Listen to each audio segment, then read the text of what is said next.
ഇന്ന് സംസാരിക്കുന്നത് മിഷേൽ ഫൂക്കോയുമായി ബന്ധപ്പെട്ട കാര്യങ്ങളാണ്. തത്വചിന്ത, സാമൂഹ്യശാസ്ത്രം തുടങ്ങി വിവിധ മേഖലകളിൽ ശ്രദ്ധേയമായ വീക്ഷണങ്ങൾ അവതരിപ്പിച്ച പ്രമുഖ ഫ്രഞ്ച് തത്വചിന്തകനും സാമൂഹിക സൈദ്ധാന്തികനും ചരിത്രകാരനുമാണ് മിഷേൽ ഫൂക്കോ.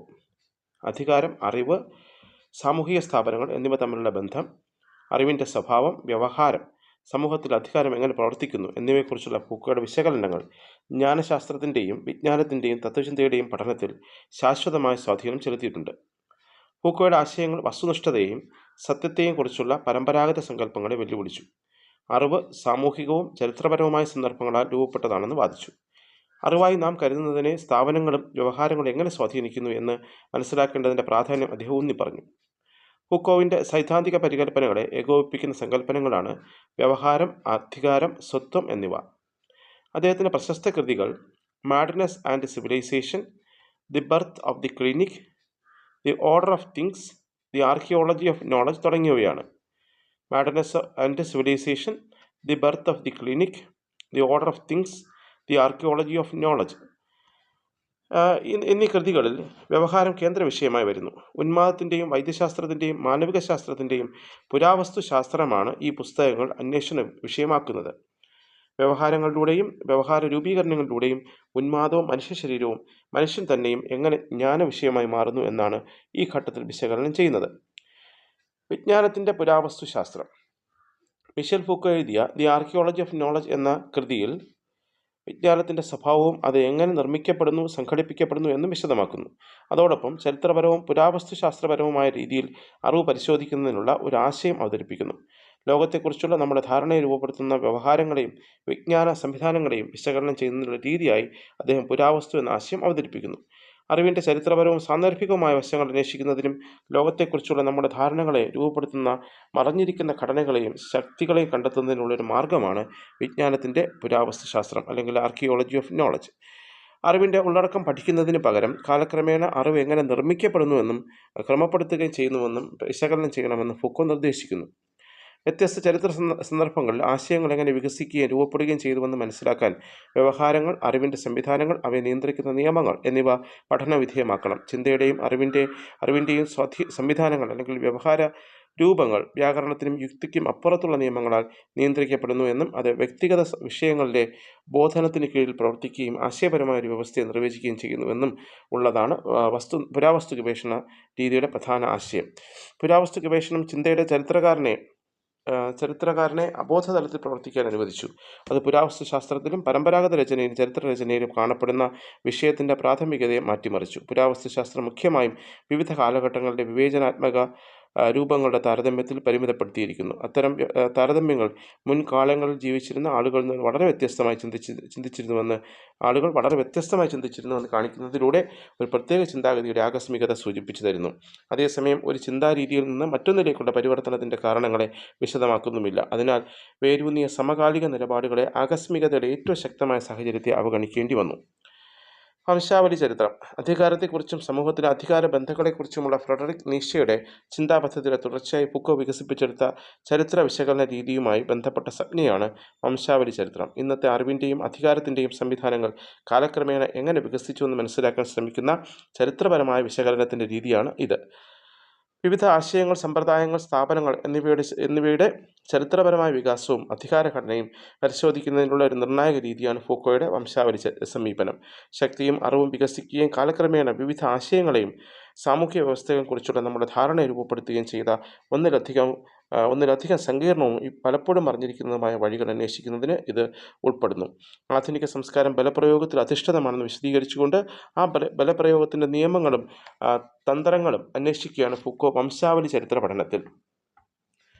സത്യത്തിൻ്റെയും അതിന് ജന്മം കൊടുത്ത വ്യവഹാരത്തിൻ്റെയും ചരിത്രപരമായ സാധ്യതയ്ക്ക് അടിസ്ഥാനമായ പശ്ചാത്തലങ്ങളാണ് പുരാവസ്തു ശാസ്ത്ര പഠനങ്ങളിൽ വിശകലനം ചെയ്തത്. വംശാവലി പഠനങ്ങളിൽ സത്യത്തിൻ്റെയും അറിവിൻ്റെയും വ്യവഹാരത്തെ രാഷ്ട്രീയവൽക്കരിക്കുകയാണ് ചെയ്യുന്നത്. സ്ഥാപിതമായ അധികാര സംവിധാനങ്ങളുടെ നിയമസാധുതയെ ചോദ്യം ചെയ്യാനും ഫൂക്കോ വംശാവലി ഉപയോഗിച്ചു. സാരാംശത്തിൽ വംശാവലി നമ്മുടെ ഇന്നത്തെ സാമൂഹ്യ ഘടനകളുടെ അടിത്തറ മനസ്സിലാക്കുന്നതിനുള്ള വിമർശനാത്മക സമീപനമാണ്. The birth of the clinic, discipline and punishment, the history of sexuality തുടങ്ങിയ കൃതികളിൽ അറിവ്, സാമൂഹിക മാനദണ്ഡങ്ങൾ, അധികാരം എന്നിവയുടെ രൂപീകരണത്തിനും രൂപീകരണത്തിനും പരിവർത്തനത്തിനും സൂക്ഷ്മമായി പരിശോധിക്കാൻ ഈ വംശാവലി രീതി ഉപയോഗിക്കുന്നു. അദ്ദേഹത്തിൻ്റെ വംശാവലി സമീപനം നമ്മുടെ വിശ്വാസങ്ങളുടെയും സ്ഥാപനങ്ങളുടെയും ആചാരങ്ങളുടെയും ഉത്ഭവത്തെയും ഫലത്തെയും ചോദ്യം ചെയ്യാനും അവയെ സ്വാധീനിക്കുന്ന അടിസ്ഥാന അധികാരഘടനയെ തിരിച്ചറിയാനും നമ്മെ പ്രോത്സാഹിപ്പിക്കുന്നു. സത്യത്തിൻ്റെ ശാസനം. സത്യവ്യവസ്ഥകളെയും അധികാരഘടനയും തമ്മിലുള്ള സംയോജനത്തിൻ്റെ ഫലമായി വികസിക്കുന്ന സത്യത്തിൻ്റെ ശാസനത്തെക്കുറിച്ച് ഫൂക്കോ വിശദീകരിക്കുന്നു. അധികാരവും അറിവും ചേർന്നാണ് സത്യത്തിൻ്റെ ശാസനം സൃഷ്ടിക്കുന്നത്. ജ്ഞാനത്തിൻ്റെ ചരിത്രമായ പുനഃക്രമീകരണം അധികാരത്തിൻ്റെയും അധീശത്വത്തിൻ്റെയും പുതിയ രൂപങ്ങൾ കൂടിയായി മാറുന്നു. 18-19 നൂറ്റാണ്ടുകളിൽ പാശ്ചാത്യ ലോകത്ത് നിലനിന്ന വിവിധ തരം ശിക്ഷാമുറകളുടെ ചരിത്രത്തെ ഫൂക്കോ വിശകലനം ചെയ്യുന്നു. 18-ാം നൂറ്റാണ്ടിന് മുൻപത്തെ അപരിഷ്കൃതവും അമാനുഷികമായ ശിക്ഷാരീതികൾ 19-ാം നൂറ്റാണ്ടിൻ്റെ ആരംഭത്തോടുകൂടി തടവറകളായി മാറുന്നു എന്ന് പറയുന്നു. ഇനി മറ്റൊരു സംജ്ഞയാണ് പനോപ്റ്റിസം. മിഷൽ ഫൂക്കോ തൻ്റെ അച്ചടക്കവും ശിക്ഷയും ജയിലിൻ്റെ ജനനം എന്ന കൃതിയിൽ അവതരിപ്പിച്ച ആശയമാണ് പനോപ്റ്റിസം. ജയിലുകളും മറ്റ് അച്ചടക്ക ഘടനകളും പോലുള്ള ആധുനിക സ്ഥാപനങ്ങൾ വ്യക്തികളുടെ മേൽ നിയന്ത്രണവും നിരീക്ഷണവും നടത്തുന്ന രീതിയെ മുൻനിർത്തി സാമൂഹിക സിദ്ധാന്തത്തെ അവതരിപ്പിക്കുന്നു. എല്ലാ അന്തേവാസികളെയും സദാ അവരറിയാതെ തന്നെ നിരീക്ഷിക്കാൻ ഒരൊറ്റ കാവൽക്കാരനെ അനുവദിക്കുന്ന ഒരുതരം സ്ഥാപന കെട്ടിടത്തിൻ്റെ രൂപകൽപ്പനയിൽ നിന്നാണ് ഈ പദം ഉരുത്തിരിഞ്ഞു വന്നത്. ഇനി മറ്റൊരു സംജ്ഞയാണ് ദി ഓർഡർ ഓഫ് തിങ്സിൽ പറയുന്ന ജ്ഞാനിമം അല്ലെങ്കിൽ എപ്പിസ്റ്റീം എന്ന സങ്കല്പം. ദി ഓർഡർ ഓഫ് തിങ്സ് എന്ന പുസ്തകത്തിൽ ഫൂക്കോ പരിചയപ്പെടുത്തുന്ന ഈ പദം ഒരു പ്രത്യേക സമയത്തും സ്ഥലത്തും ശാസ്ത്രീയ വിജ്ഞാനത്തിൻ്റെ ഉൽപ്പാദനത്തിന് അടിവരയിടുന്ന ചിട്ടയായ അബോധാവസ്ഥയിലുള്ള ഘടനകളെ സൂചിപ്പിക്കുന്നു. അതായത് ഒരു കാലഘട്ടത്തിലെ ചിന്തകളെയും വ്യവഹാരങ്ങളെയും നിർണ്ണയിക്കുന്ന സങ്കല്പനങ്ങളുടെ ആകെത്തുകയാണ് ജ്ഞാനിമം അല്ലെങ്കിൽ എപ്പിസ്റ്റീം.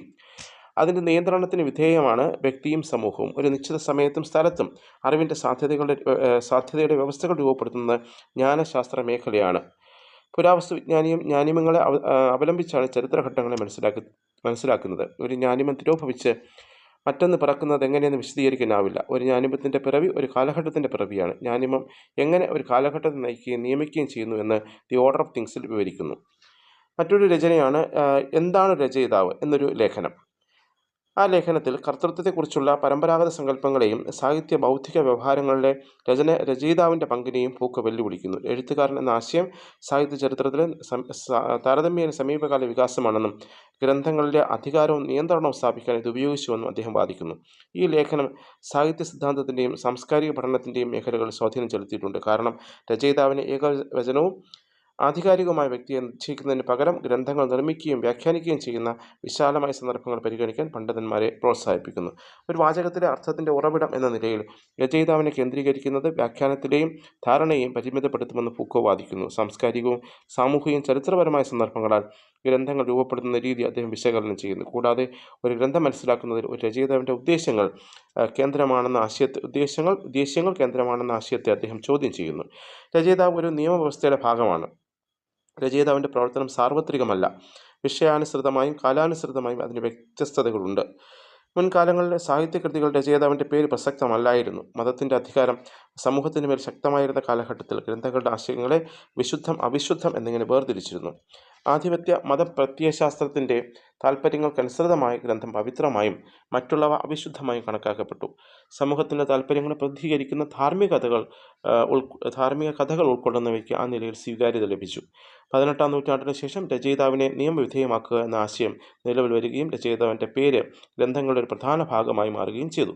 രചയിതാവ് കേവലം ഒരു വാചകത്തിൻ്റെ നിഷ്പക്ഷ സൃഷ്ടാവല്ല, മറിച്ച് സമൂഹത്തിലൊരു പ്രത്യേക പ്രവർത്തനം നിർവഹിക്കുന്ന ചരിത്രപരവും സാംസ്കാരികവുമായ നിർമ്മിതിയാണെന്ന് ഫൂക്കോ വാദിക്കുന്നു. അദ്ദേഹത്തിൻ്റെ അഭിപ്രായത്തിൽ വിജ്ഞാനത്തെ നിയമാനുസൃതമാക്കാനും ഒരു വാചകം വ്യാഖ്യാനിക്കുന്നതിനുള്ള ചട്ടക്കൂട് നൽകാനും സഹായിക്കുന്ന ഒരു വ്യക്തിയാണ് രചയിതാവ്.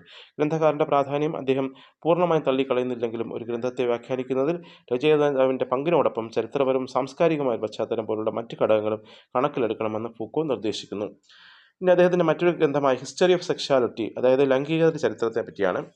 മിഷേൽ ഫൂക്കോയുടെ 3 വാല്യങ്ങളുടെ ഒരു കൃതിയാണ് ഹിസ്റ്ററി ഓഫ് സെക്ഷുവാലിറ്റി. 1976-നും 1984-നും ഇടയിൽ പ്രസിദ്ധീകരിച്ചു. ശക്തി, അറിവ്, ലൈംഗികത ഇവ തമ്മിലുള്ള ബന്ധത്തെക്കുറിച്ചും ലൈംഗികത എന്ന സങ്കല്പത്തിൻ്റെ വികാസത്തെക്കുറിച്ചും വിവിധ സാമൂഹിക, സാംസ്കാരിക, ചരിത്രപരമായ ഘടകങ്ങളാൽ അതെങ്ങനെ രൂപപ്പെട്ടു എന്നതിനെക്കുറിച്ചും ചർച്ച ചെയ്യുന്നു. 17-ാം നൂറ്റാണ്ട് മുതൽ പാശ്ചാത്യ വ്യവഹാരത്തിൻ്റെ കേന്ദ്രബിന്ദു ലൈംഗികതയാണെന്ന് ഫൂക്കോ വാദിക്കുന്നു. അത് കേവലം വ്യക്തികളെ വിമോചിപ്പിക്കുക മാത്രമല്ല, നിയന്ത്രണത്തിൻ്റെ ഉപാധിയാക്കുക കൂടിയാണെന്ന് അദ്ദേഹം വാദിക്കുന്നു. കാലക്രമേണ പാശ്ചാത്യ സമൂഹം ലൈംഗികതയെ വിവിധ വ്യവഹാരങ്ങളിലൂടെ നിയന്ത്രിക്കാനുണ്ടായതെന്ന് നിരീക്ഷിക്കുന്നു. ലൈംഗികതയെക്കുറിച്ചുള്ള നമ്മുടെ സങ്കല്പങ്ങളും അനുഭവങ്ങളും എല്ലായ്പ്പോഴും പരമ്പരാഗത സാംസ്കാരിക ധാരണകളെയും അധികാര സംവിധാനങ്ങളുടെയും ഫലമാണെന്നും അവയിൽ നിന്ന് സ്വതന്ത്രമായി നിലനിൽക്കാൻ കഴിയില്ലെന്നും കാണിച്ചുകൊണ്ട് ഫൂക്കോ അടിച്ചമർത്തൽ വീക്ഷണത്തെ വെല്ലുവിളിച്ചു. നമ്മുടെ അടിച്ചമർത്തപ്പെട്ട ലൈംഗികതയെ മോചിപ്പിക്കാനുള്ള ദൗത്യം അടിസ്ഥാനപരമായി തെറ്റിദ്ധരിക്കപ്പെട്ടു. കാരണം മോചിപ്പിക്കാൻ ആധികാരികമോ സ്വാഭാവികമായ ലൈംഗികത ഇല്ലായിരുന്നു. ലൈംഗികതയും അടിച്ചമർത്തൽ ശക്തിയും തമ്മിലുള്ള ബന്ധത്തെക്കുറിച്ചുള്ള ആധിപത്യ വീക്ഷണത്തെ വെല്ലുവിളിക്കുന്നതിന് ഫൂക്കോ അധികാരത്തിൻ്റെ സ്വഭാവം പുനർനിർമ്മിക്കേണ്ടി വന്നു. അധികാരം അടിസ്ഥാനപരമായി അടിച്ചമർത്തലല്ല, മറിച്ച് ഉൽപാദനപരമാണ് എന്നതാണ് അദ്ദേഹത്തിൻ്റെ പ്രധാന അവകാശവാദം. സ്വാഭാവിക ലൈംഗികതയുടെ യഥാർത്ഥവും ആധികാരികമായ ആവിഷ്കാരങ്ങളെ അടിച്ചമർത്തുകയും നിരോധിക്കുകയും ചെയ്തുകൊണ്ട് ഇത് പ്രവർത്തിക്കുന്നില്ല. പകരം സാംസ്കാരിക മാനദണ്ഡങ്ങളിലൂടെയും ശാസ്ത്രീയ വ്യവഹാരങ്ങളിലൂടെയും നമ്മുടെ ലൈംഗികതയെ നാം അനുഭവിക്കുന്നതിനും വിഭാവനം ചെയ്യുന്നതിനുള്ള വഴികൾ അത് ഉൽപ്പാദിപ്പിക്കുന്നു. നമ്മുടെ ലൈംഗിക ഐഡൻറ്റിറ്റികളുടെ ആന്തരിക വ്യവസ്ഥകളാണ് അധികാരബന്ധങ്ങൾ. ഇനി അധികാരം, അറിവ് എന്ന സങ്കല്പത്തെ പറ്റിയാണ്. അധികാരവും അറിവും എങ്ങനെ പരസ്പരം ബന്ധപ്പെട്ടിരിക്കുന്നു എന്ന് ഊന്നി പറയാൻ ഫൂക്കോ അധികാരം, അറിവ് എന്ന ആശയം അവതരിപ്പിക്കുന്നു. മനുഷ്യൻ്റെ ലൈംഗികതയെ നിയന്ത്രിക്കാനും വർഗീകരിക്കാനും വിജ്ഞാന സംവിധാനങ്ങൾ, അതായത് മനഃശാസ്ത്രം, വൈദ്യശാസ്ത്രം തുടങ്ങിയവ ഉപയോഗിച്ചിട്ടുണ്ടെന്ന് അദ്ദേഹം വാദിക്കുന്നു. മതപരവും മനഃശാസ്ത്രപരവുമായ ആചാരങ്ങളുടെ ഭാഗമായി മാറിയ കുമ്പസാരം വ്യക്തിഗത സ്വത്വങ്ങൾ രൂപപ്പെടുത്തുന്നതിൽ പങ്കുവഹിക്കുകയും ആത്മരതി എന്ന ആശയത്തിൻ്റെ വികാസത്തിന് സംഭാവന നൽകുകയും ചെയ്തു. ലൈംഗികതയെ ചികിത്സാവൽക്കരണം ചെയ്യുന്നതിലും നിയന്ത്രിക്കുന്നതിലും വൈദ്യശാസ്ത്രം എങ്ങനെയാണ് പ്രധാന പങ്ക് വഹിച്ചതെന്ന് ഫൂക്കോ പരിശോധിക്കുന്നു. ലൈംഗിക വൈകൃതങ്ങൾ, ലൈംഗിക മാനദണ്ഡങ്ങൾ തുടങ്ങിയ ആശയങ്ങൾ അതിൻ്റെ ഫലമായി ഉയർന്നു വന്നു. വൈദ്യശാസ്ത്രപരവും മനഃശാസ്ത്രപരമായ വ്യവഹാരങ്ങളുടെ ഫലമായി സ്വവർഗരതി ഒരു പ്രത്യേക വിഭാഗമായി മാറിയത് എങ്ങനെയെന്നും ഫൂക്കോ ചർച്ച ചെയ്യുന്നു. മൊത്തത്തിൽ ലൈംഗികതയുടെ ചരിത്രം, ശക്തി, അറിവ്, സാമൂഹ്യ വ്യവഹാരങ്ങൾ എന്നിവ കാലക്രമേണ മനുഷ്യ ലൈംഗികതയെക്കുറിച്ചുള്ള നമ്മുടെ ധാരണയെ എങ്ങനെ രൂപപ്പെടുത്തുകയും നിയന്ത്രിക്കുകയും ചെയ്തുവെന്ന് എടുത്തു കാണിക്കുന്നു.